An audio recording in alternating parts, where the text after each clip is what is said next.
Good evening. This is Couch Update with Eyal David.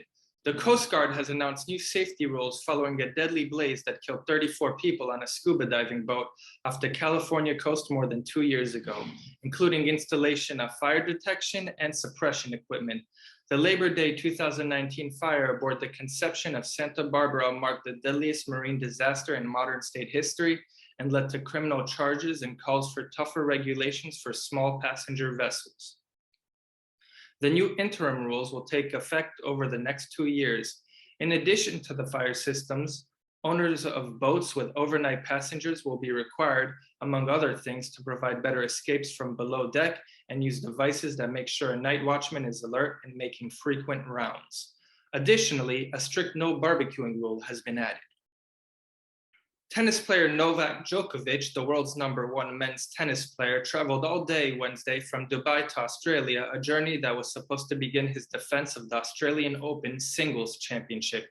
On Thursday, he was told he would need to leave the country following a 10-hour standoff with government officials at a Melbourne airport, where he was held in a room overnight over the validity of his visa and questions about the evidence supporting a medical exemption from a coronavirus vaccine.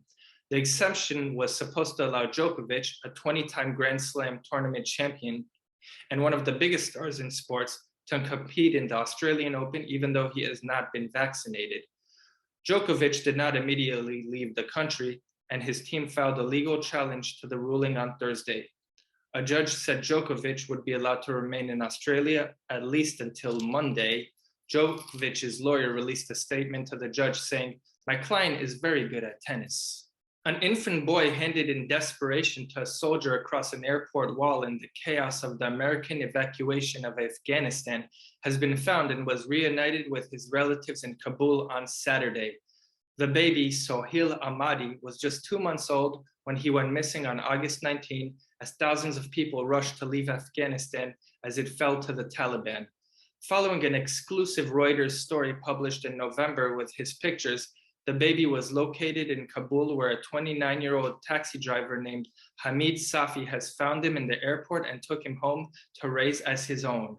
After more than 7 weeks of negotiations and pleas, and ultimately a brief detention by Taliban police, Safi finally handed the child back to his jubilant parents, who promised this will never, ever, ever happen again. Thank you. This has been Couch Update.